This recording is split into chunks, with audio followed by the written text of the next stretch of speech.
فاشیستی متهم به تجاوز و قتل دختری 5 ساله تاجیک به 24 سال حبس محکوم شد. در ولایت سوغد لیمیت برق برهم داده شده است. گرفتن شهروندی روسیه می تواند باز هم ساده تر شود. ایران، چین و روسیه رزمایش مشترک بحری برگزار می کنند. الکساندر سیومین، فاشیستی متهم به تجاوز و قتل هویدا تیلوزاده دختری 5 ساله تاجیک از جانب دادگاه ولایت مسکو امروز 15 مارت به 24 سال حبس محکوم شد. در این باره ازیا پلوس با استناد به عبدالسلام سعیدов پدر هویدولا تیلوزاده خبر می‌دهد. پدر هویدا گفته است قاتل فرزندم امروز جزایی سزاوار گرفت، زیرا تمام تاجیکستان با ما بود. 5 سال این روز را انتظار بودیم. اکنون روح دخترم شاد است. نگینا تیلوزاده مادر هویدا که در تاجیکستان است گفته است دعایش را خدا شنید و روح فرزندش اکنون آرام است. والدان هویدا تیلوزاده از همه آنهایی که در این مدت پهلویشان بودند و دستگیری کردند، از جمله به نمایندگان سفارت تاجیکستان در روسیه اظهار منتداری کردند. یادرس میکنیم که هویدا تیلوزاده روز 22 ایولی سال 2018 از میدانچه نزد خانه‌شان در شهر سرپوخوه ناپدید شد و یک روز پس جسد او را در بارخالطه ورزشی پیدا کردند. در این حادثه الکساندر سیومین متهم شد که در همسایگی آنها میزیست. تشخیص سودی او طبی نشان داد که نخست به ناموس او تجاوز شده، سپس دخترچه با کارد کشته شده است.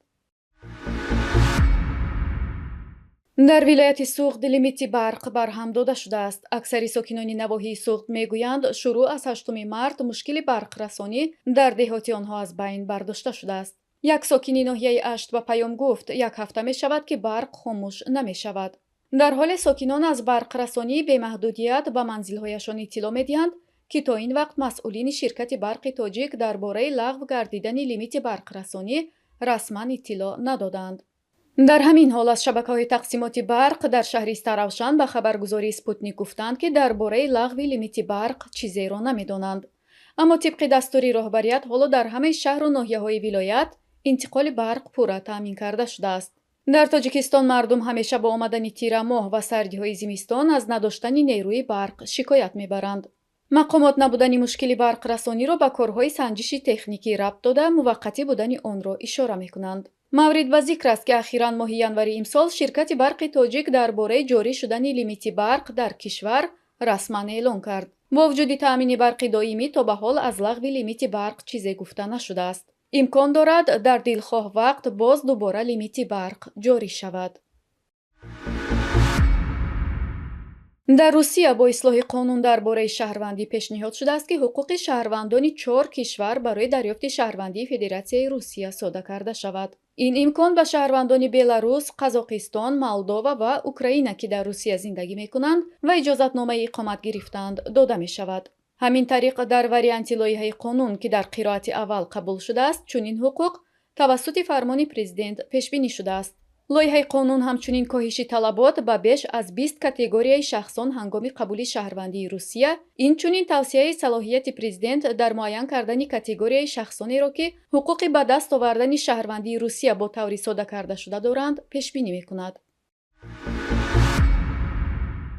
وزارت دفاع چین گزارش داد که چین، ایران و روسیه در خلیج عمان رزمایش مشترک بحری برگزار می‌کنند. این رزمایش روزهای 15 تا 19 مارت برگزار خواهد شد. وزارت دفاع چین اعلام کرد که این رزمایش به گسترش همکاری عملی بین نیروی بحری کشورهای شرکت کننده کمک خواهد کرد. بار اول نیست که ایران، روسیه و چین با یکدیگر مانور مشترک بحری برگزار می‌کنند. اما ایران و چین پس از حمله روسیه به اوکراین به خاطر کمک و همکاری نظامی با مسکو زیر فشار قرار داشتند. آخرین رزمایش بحری ایران، روسیه و چین آخر ینور سال گذشته در منطقه شمال اقیانوس هند برگزار شد. در آن رزمایش 3 کشور که رزمایش مرکب کمربند امنیت بحری 2022 نامیده شده بود، هم نیروی بحری ارتش ایران و هم سپاه پاسداران حضور داشتند.